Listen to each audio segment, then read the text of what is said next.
সবকটি গণমাধ্যমই বিশেষ করে এই বিশেষণটি ব্যবহার করেছে আপোষহীন নেত্রী। এই আপোষহীনতা সম্পর্কে আপনি যদি খালেদা জিয়ার এই ৪ দশকের রাজনীতি খালেদা জিয়া প্রথম যেটি করেছিলেন সেটি হচ্ছে ওনার দলের মধ্যে অনেক বিরোধী লোকজন ছিলেন, তাদের সঙ্গে কোনো আপোষ করেন নাই। তারা অনেক চাপ দিচ্ছিল শুরুতে, কারণ তিনি ছিলেন গৃহবধূ। তার দলের ভেতরের লোকজন তাকে গৃহবধূ কি পলিটিক্স করবে এরকম সমালোচনা করত। আইনত সিদ্ধ করার যে একটি সংসদ তৈরি হয়েছিল, সেই সংসদ নির্বাচনটিতে আওয়ামী লীগ অংশ নিয়েছিল। তো সেইটা নিয়ে এই উপাধিটা শুরু।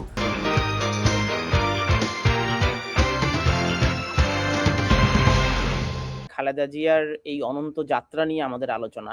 আ খালেদা জিয়ার নামের আগে আ সবকটি গণমাধ্যমই বিশেষ করে এই বিশেষণটি ব্যবহার করেছে আপোষহীন নেত্রী।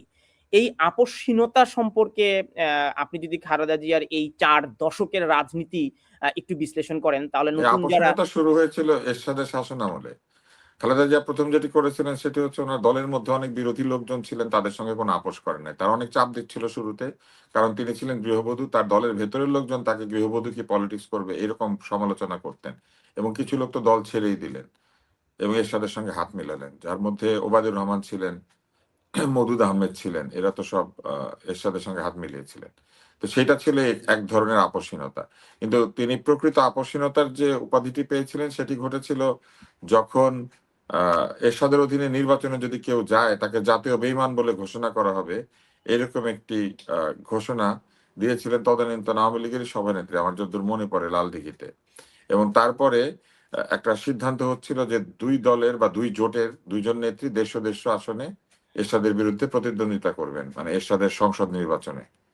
কিন্তু সেই দেড়শো দেড়শো আসন ভন্ডুল করে দিলেন এরশাদ, বললেন যে না, ৫টার বেশি আসনে কেউ প্রতিদ্বন্দ্বিতা করতে পারবে না, ব্যক্তি ব্যক্তি প্রতিদ্বন্দ্বী আর কি। তো সেটা করার পরে দেখা গেল যে একটা সিদ্ধান্ত হলো যে কেউ এরশাদের অধীনে নির্বাচনে যাবে না।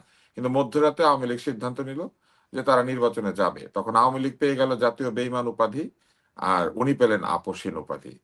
উনি যে আপোষ করলেন না সেটা জনগণ খুবই প্রশংসা করলো, এবং আওয়ামী লীগকে ৮৬ সাল থেকে প্রায় ৯০ সাল পর্যন্ত এই জাতীয় বেঈমান এই ব্যাপারটি আমাদের শুনতে হয়েছে সব জায়গাতে, যে আওয়ামী লীগকে জাতীয় বেঈমান বলে সবাই ঘোষণা করেছে। এমনকি রাতারাতি ছাত্রদল জনপ্রিয় হয়ে উঠলো।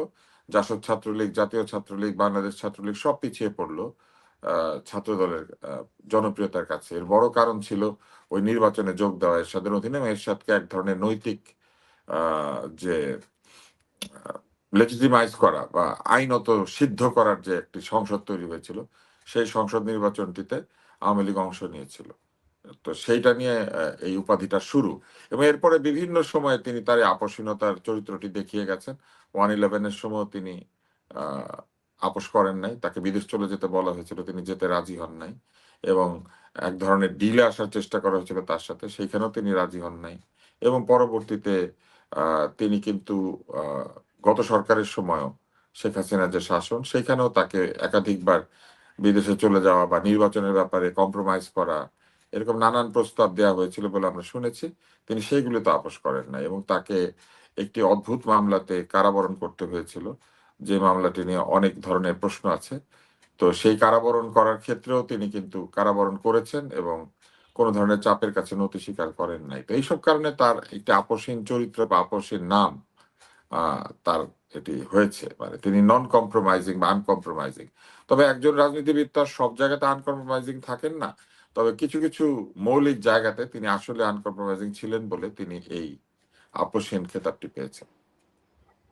এবং সেই সময়ে বিএনপিকে ১২৬ টি আসন আ দেয়ার কথাও আ আ তৎকালীন আ সেনা শাসক এরশাদ অফার করেছিল। তখনও কিন্তু বেগম খালেদা জিয়া সেটি রাজি হননি। তবে এরপরে আমরা দেখেছি যে আওয়ামী লীগের একটি সমাবেশে এরশাদের সামরিক বাহিনীর সদস্যদের গুলিতে ২৮ জন নিহত হয়েছিল। তার পরবর্তীতে একটি জনসভা হয়েছিল।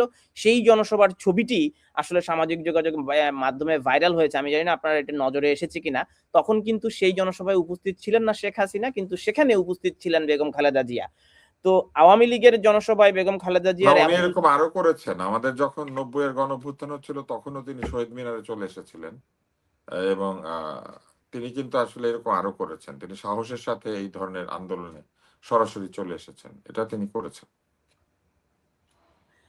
আমি আরেকটা বিষয় আপনার একটু বিশ্লেষণ জানতে চাই যে বেগম খালেদা জিয়ার যে 1/11 এর সময় আ তাকে যেভাবে কারাগারে উভয় নেত্রীকেই কারাগারে তখন নিয়ে যাওয়া হয়েছিল।